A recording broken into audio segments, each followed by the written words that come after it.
The terrorist group Boko Haram has abducted and brutalized thousands over the past decade in the East African country of Nigeria.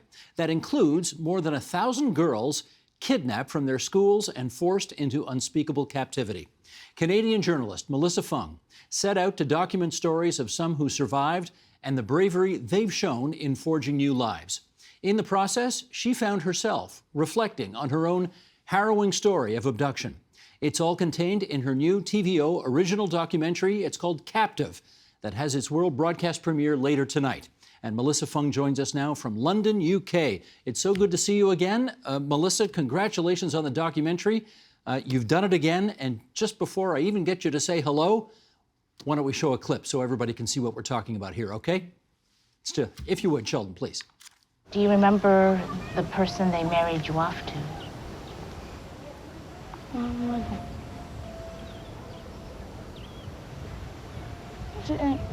suna zuwa yaƙi su tabbata suka kashe mutane. Suna dinga dukan mu. Yana duka na sosai.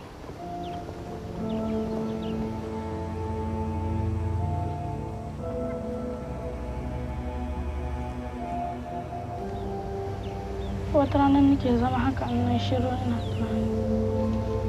Ina cewa ya Allah, Allah ka yaye mu da wannan abu.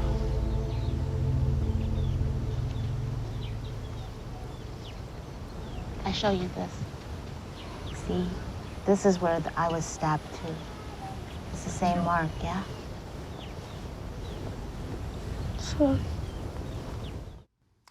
Mellissa, I gotta say, you sure don't take the easy assignments. And of course, as we hinted in the introduction, this documentary is particularly poignant and personal for you. Why don't we start there? Explain why. First of all, Steve, I want to say it's so great to see you, and thank you for having me. Yeah, it is personal, and it was more personal than I thought it was going to be when I first started looking into trying to tell this story. You know, the word kidnapping is a real trigger for me. And so I think we all remember back in 2014 when we heard the news of, Boko Haram kidnapping 276 girls overnight and disappearing them into the Sambisa forest in northeastern Nigeria. It was horrifying. I think we were all horrified. But for me, every time I hear about a kidnapping, it's a bit of a trigger. And so the more I looked into Boko Haram and its activities, the more I thought we don't know enough. There could be thousands of girls missing, kidnapped in the forest by Boko Haram. And it's a story that I felt the world needed to hear more about. Does it still, a decade later, even when you hear that word, take you back to Afghanistan? It does less so, not right back to Afghanistan. But, if I hear of another journalist or an aid worker who's been taken, it doesn't have to be Afghanistan. It could be, Syria, Nigeria, Yemen, any one of those places. I think of what they're going through those first few days. And what their families must be going through those first few days, because it's not something that's natural. And there's a lot of worry, there's a lot of stress, there's a lot of fear. And so, it just really I felt like it was something that I needed to sort of give voice to what was going on in this particular part of the world with so many girls being kidnapped. Well, you're going to forgive the obvious question here, but if doing this work can trigger you to the point where you recall your own kidnapping, and that obviously is a painful thing for you, why do this work? I am in a better place, Steve. It's been 12 years. I've been in and out of counseling. I've been back to Afghanistan a few times to do stories for other networks.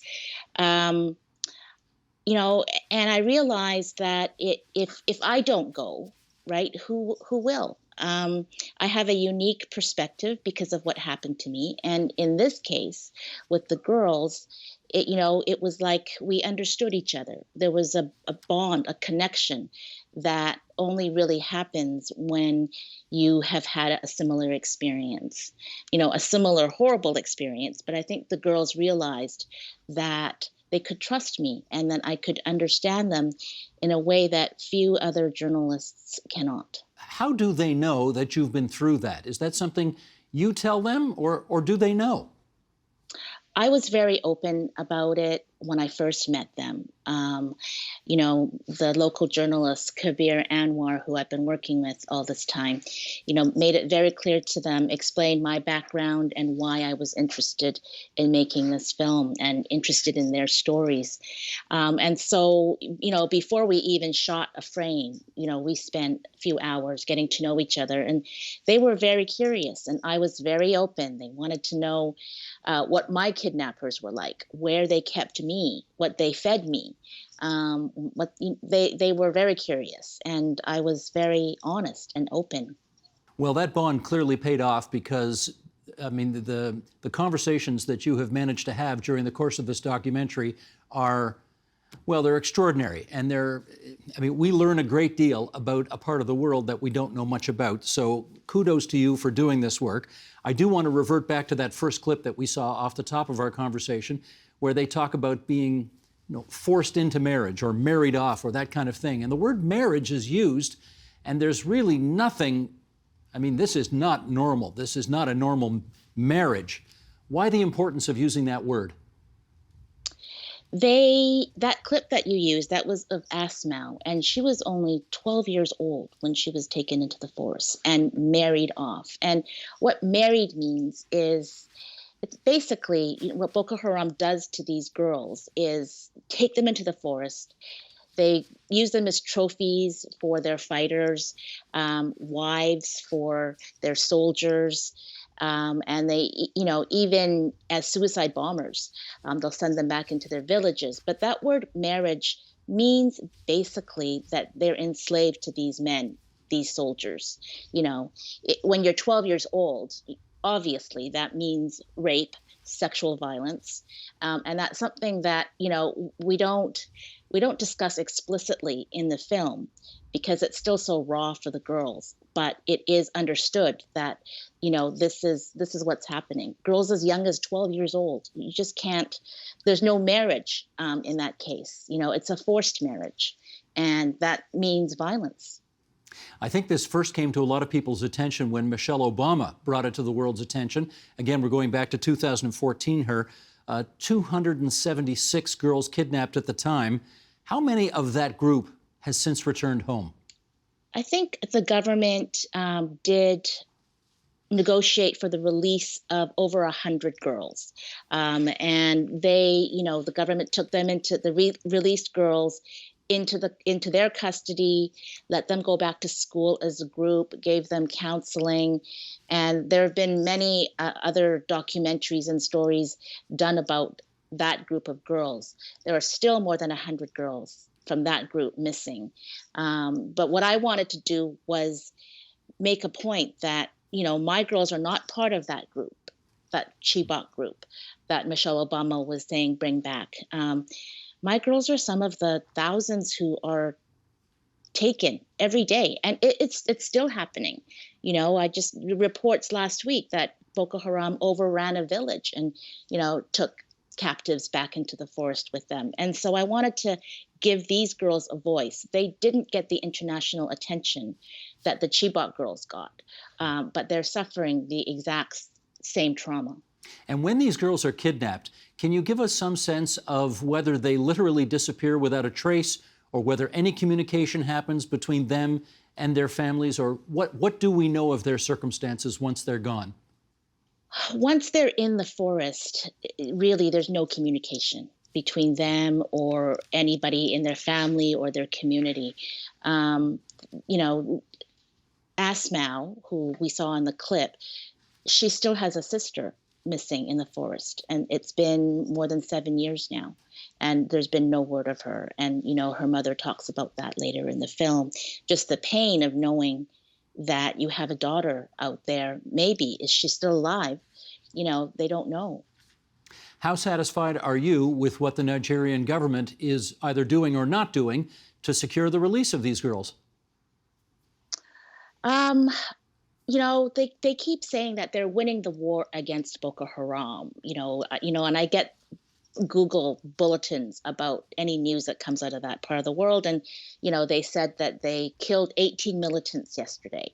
So they do go into the forest sometimes and launch attacks, often dropping bombs and creating chaos. And those are the conditions where my girls managed to escape when there has been a raid by the military. But the root of the problem right now is that Boko Haram wants to build its own state in northeastern Nigeria, and so they're starting to offer services, not unlike what the Taliban did in Afghanistan, in southern Afghanistan. Offer social services, school opening Islamic schools, that type of thing, and that's what the government really has to confront, I think, in order to get control of the situation in that region. Has the Nigerian government asked for international help in dealing with this issue? They haven't asked for help. There's been help given. I think the French government offered aid militarily. Our own government, in terms of the aid package that they give to Nigeria, I think in 2019 it was upwards of $115 million. A lot of that aid was earmarked for women and girls, empowerment, maternal health, that type of thing. And I think, looking ahead, any kind of foreign assistance to Nigeria should keep in mind the stolen girls and what their needs are when they come back from captivity. I'm not just thinking about financial resources, though. I'm wondering whether or not there's some kind of African military or rescue unit that could go in, or an international force that could go in. I appreciate that it's tricky. We're dealing with a sovereign nation here, and it's difficult to go in uninvited. But are those options being considered? I don't think so, Steve. I'm not sure that they have been considered. And Boko Haram, in fact, I know for a fact, though, that the Nigerians have been working with their neighbors, Cameroon, Chad, Niger, because the Boko Haram insurgency has really spread into those countries, overflowed into having a lot of displaced people in all countries. You have Cameroonians fleeing and crossing the border to Nigeria, Nigerians going over to Niger. I mean, nobody's really keeping track, but I think that the governments are trying to work together to sort of quell some of the violence in that Lake Chad area. Now, you referenced the Taliban a moment ago, and that's a good reference in as much as, why don't you remind everybody what Boko Haram actually means when translated into English? Yeah, in Hausa, Boko Haram means Western education is forbidden. Boko is education, Western education. Haram means forbidden, and it's more than just that. It's sort of the whole Western way of life that Boko Haram is against. They're very Salafist when it comes to their fundamentalism, and they're one of a few terrorist groups that will attack other Muslims because they don't believe that they are following the rules of the Quran as they have interpreted it themselves. And so, it's a very strict form of Islam. Girls don't go to school. Not unlike the Taliban before they fell from power. Mellissa, I don't want to get overly graphic here, and the next question I'm about to ask is really uncomfortable, but I think it needs to be asked. These women are, as you point out, being raped by their enslavers, and they are having children. Do we know what percentage are having children, or what happens to those children once they're had, and all of these very uncomfortable questions? We don't know the numbers that have had children born of their Boko Haram captors. But, in the film, one of the girls, Zara, she does have a baby girl. And she loves Aisha. I asked her several times, like, do you resent her because now you didn't want this child? And in fact, she said, how could I be pregnant? I'm a child myself, but you see that bond between her and her child now. Some cases, it's not as happy. Fatima, the psychologist in the film, tells us about a girl that she was trying to treat, who was stomping on her baby, wanting him to die because she said she thought that this was, from the devil. And so I think it's a complicated question that it's different for each girl, and whatever they choose, it's important that they have the support, whether they want to keep their child or they want to give it up. um, and just making sure that support is there for them, I think, is what's really important. But what needs to be an option is that girl who was wanting the child to die needs to have the psychological, help for recovering from trauma that many of these girls don't have access to. Mm-hmm. Let's take a bit of a higher angle look at this story for a second here, because, and these numbers are quite astonishing, 30,000 people killed, 2 million people displaced from their homes since this insurgency began. We're talking about 2009. However, and we're going to pull another clip from your documentary here, there is humanitarian work that is being done. There is help being proffered. So let's take a look from Captive here, and we'll see another clip from your excellent documentary. Sheldon, if you would. By government estimates, I'm sure more than 100,000 that have come out of captivity. There was a lot of focus on humanitarian needs, quite rightly. Food, shelter, nutrition, health, but nobody was talking or thinking about mental health. Nobody was really accessing what they had been through, and so they were not able to build the resilience they needed to be able to get on with their life. Halin damuwa da ba ma bacci, muna cikin wahala, kullum muna kuka. Me muke ganin zamu taimaka wa kanmu? Me zamu yi? Me Haruna yace zamu yi? Hakuri. Me yace? Hakuri. Da Allah ta fa mishi. These just must be some of the most difficult psychological cases anywhere in the world. How are they doing? The girls who do have access to trauma therapy and counseling, I think, are doing well. And we saw that when we went to Dr. Akilu's Center for Rehabilitating Girls. We were very fortunate to be able to spend some time watching what they do there and how they treat the girls. There's art therapy, there's music therapy. They even teach them computer skills to sort of help them reintegrate into society.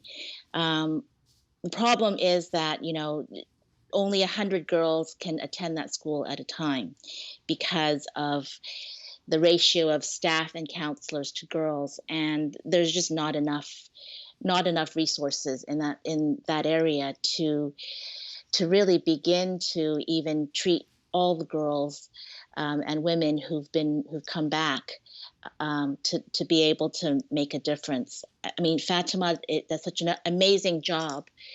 She's got even something called Counselors on Wheels, where she sends counselors out in tuk-tuks to remote villages to try to talk to women who've come back from the forest. And there are many NGOs who, are doing similar work.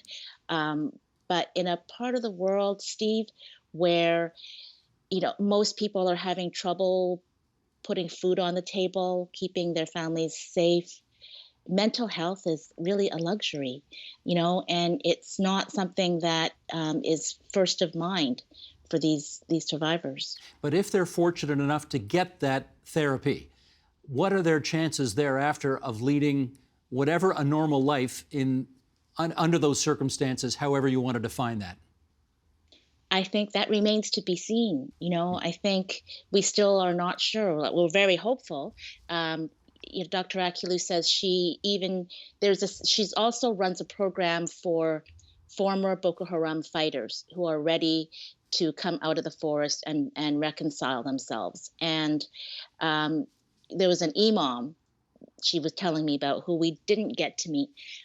But he was a big commander in Boko Haram, and he has since, after undergoing sort of rehabilitation, he's leading a normal life as an imam in Maiduguri now.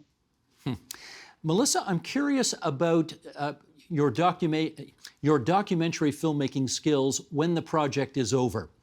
I wonder whether there's a part of you, look, I don't know, I'm freelancing here, but is there a part of you that feels a bit guilty when you get to leave, whereas they're still there? I know how much you care about the people that you are trying to tell the stories of. Is it hard for you to leave? Yeah, Steve, it is really hard to leave, and I never really leave. I was supposed to go back twice last year after filming to see the girls. I'm writing about them as well.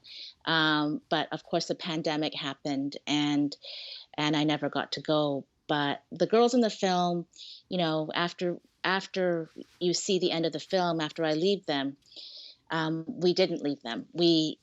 Kabir, the local journalist I was telling you about, found them a boarding school to go to, and so they started going to the boarding school. Unfortunately, their grades had fallen so far behind that they were asked to leave. And so, long story short, we found them a day school, got them a tutor to try to get their grades up, and now we're trying to look for another boarding school. When schools reopen, that will take them. So, no, I never really leave. These girls are, they're in my heart. No, I can imagine that. And therefore, are you able to stay in touch with them even when you're outside the country? It's hard because now that they're back in their villages, there's very little access to internet. There's still the language barrier. My Hausa is not very good. Their English is getting better. So I am in touch with them through Kabir, and I get, almost weekly updates on how they're doing. When COVID is more under control, do you hope to go back? Of course, I'm hoping for sometime this year. I need to go back and make sure they're doing okay. All right. In which case, let's finish up on this, Mellissa. You, of course, wrote a decade ago, Under an Afghan Sky, a memoir of captivity. That was about your own story. And in the background piece, I do remember you saying, I thought it would be cathartic to write that book, but it wasn't. And if I had to do it again, I'm not sure I would. How about this documentary? Any regrets about making it? I am in a better place, Steve. And I think what I've learned in the last few years, first of all, I have to say, Linda and Jane at TVO were just so patient with me as I was trying to make this documentary. I didn't want it to be about me in the first place, but I learned so much that, I'm even in a better place than I was when I started this project, because what I've learned is that recovering from trauma is a journey, and the place where I was in Afghanistan, that hole, that's a part of me now, and it will always be. But it led me to make this documentary and give voice to these girls, and so it's a journey. Where it's going to lead me next, I don't know, but I'm in a place where I've accepted that the trauma that happened to me 12 years ago now, is it 12? Yeah, more than 12 years ago now, has helped me grow in different ways. Mellissa, you're amazing, and you do amazing work. So keep on keeping on, okay? Thanks, Steve. Thanks for having me. The Agenda with Steve Paikin is brought to you by the Chartered Professional Accountants of Ontario. CPA Ontario is a regulator, an educator, a thought leader, and an advocate. We protect the public. We advance our profession. We guide our CPAs. We are CPA Ontario. And by viewers like you. Thank you.